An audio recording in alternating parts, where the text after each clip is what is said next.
Picture this: suitcases of cash in Brussels, a UK deputy PM resigning over undeclared property, Orbán railing against EU gates in Hungary, and Ukrainian investigators making arrests while missiles fall. Europe's corruption story isn't just East versus West, it's a fierce battle playing out everywhere. And that battle has never felt so raw. I'm here today as a Transparency International EU analyst, and together, we're pulling back the curtain on 2026's corruption flashpoints, from lobbying scandals shaking Brussels to the return of strongmen in the East. We'll break down the new EU anti-corruption directive, whether it's got teeth or just fancy language.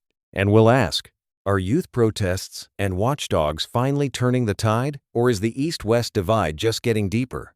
So buckle in. We'll start in Brussels with those never-ending lobbying scandals, move to the UK's post-Brexit sleaze, shine a light on Hungary and Poland's populist playbooks, and wrap with wartime Ukraine's fight for integrity. Let's dive in. Let's talk about Brussels. It's supposed to be the gold standard for transparency, but the headlines are brutal. Cottergate, then Huaweigate, now even the EU's own foreign policy office under investigation. What's really happening inside those corridors? Those cases expose a real blind spot. Even after years of never again talk, the same patterns pop up: cash for influence, immunity loopholes, and lobbying rules, with more exceptions than teeth. The new anti-corruption directive finally passed, but critics say it's still too patchy. It's wild how, even as raids and arrests happen, public trust keeps falling. You'd think these scandals would spark real change, but it feels like people just expect more disappointment now. Exactly the phrase I keep hearing is 20 years of trust destroyed. People want to see actual consequences, not just procedural reforms. But enforcement remains so fragmented. Without real cross-border action, Brussels risks looking toothless. And yet, the outrage is fueling something new. Youth protests and watchdog groups aren't letting this slide. Let's look at how that energy is rippling out to other countries, especially the UK. If Brussels is reeling, the UK is wobbling too. The latest CPI score dropped again, and it's not just numbers. Trust in British politics is at a historic low. Scandals seem to switch sides, but the pattern stays the same. It's like the revolving door spins no matter who's in power. Labour promised to end the chaos of sleaze, but between the Deputy PM's resignation over property, the Epstein-linked ambassador pick, and broken lobbying ban promises, voters are frustrated. And the deeper problem is institutional. Even after Brexit, the UK's still importing some of the same flaws: donor opacity, weak enforcement, and a sense that being caught just leads to the next headline, not real consequences. Funny thing is, we often look to the UK as a model of clean politics. Now, it's mirroring the erosion we see across Europe. Maybe that's why youth and civil society are so restless. It's hope for something different, not just less bad. That same hope and frustration spills over in Eastern Europe, where the stakes can be even higher. Let's shift east, where populism and oligarchs are rewriting the rules.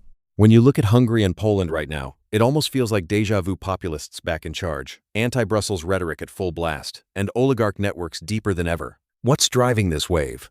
A big part of it is disillusionment.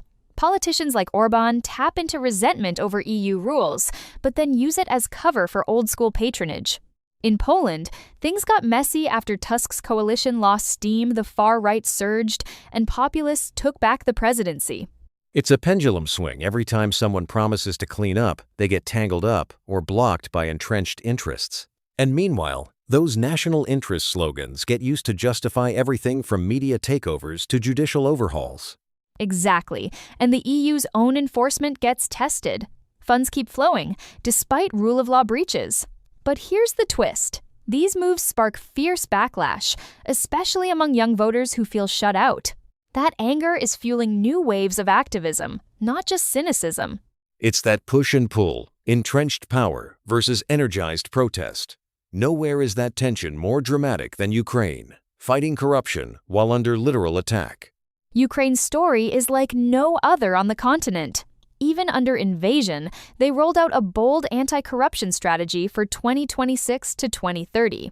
And you can see real wins, energy sector arrests, minister resignations, and civil society in the lead. But wartime pressures cut both ways, right? With so much aid and procurement moving fast, there's a real risk of oversight slipping. And just last summer, a new law curbed the independence of anti-corruption bodies, sparking protests and EU warnings. That's the paradox. Democracy under fire can sometimes push through reforms, but can just as easily roll them back in the name of security or expediency. What gives me hope is how public pressure and international partners keep the spotlight on integrity, even during crisis. Ukraine is testing whether anti-corruption structures can survive not just war, but the peace and reconstruction that follows. And that uncertainty is shaping the whole region's future. Which brings us to the big question. What does the next decade look like for Europe's battle with corruption? Looking ahead, we see three possible paths. The first is fragmented stagnation. The new EU directive gets unevenly enforced, scandals wear down trust, and oligarchs keep their grip, especially in the East. The second, maybe scarier scenario is a populist domino effect. Hungary and Poland's model spreads, Brussels loses its nerve, and even the UK slides into transactional politics. That would set the region back years. But there's still a shot at a renewed integrity push. If youth-led protests, successful prosecutions, and full directive rollout all line up, trust could rebound. The question is, can momentum hold? It's not just Europe. The global CPI average is at an all-time low. Democracies are sliding, and even top scorers like Denmark and Singapore are under pressure. Corruption is a universal threat, but so is the potential for reform if people stay mobilized. And on that note, let's close out with some takeaways and a practical step for our listeners. Here's what stands out. First, Europe's East-West divide on corruption is deepening, but no country is immune. Everyone's score is slipping. Second, youth and civil society are the real wildcards, pushing back where institutions fail. Third, even landmark reforms like the EU directive need relentless pressure to make an impact. If you remember one thing, it's this. Progress is possible, but only if people, especially the next generation, refuse to accept business as usual. So here's our challenge. Name an anti-corruption hero or reform you're watching. Tag us, share your story, and help us track whether 2026 is when Europe finally turns the corner. The fight is live in courtrooms, parliaments, and on the streets. Thanks for listening, and stay tuned for our next episode, where we'll take this global perspective even further. Until then, keep asking hard questions, because corruption only wins when we stop looking.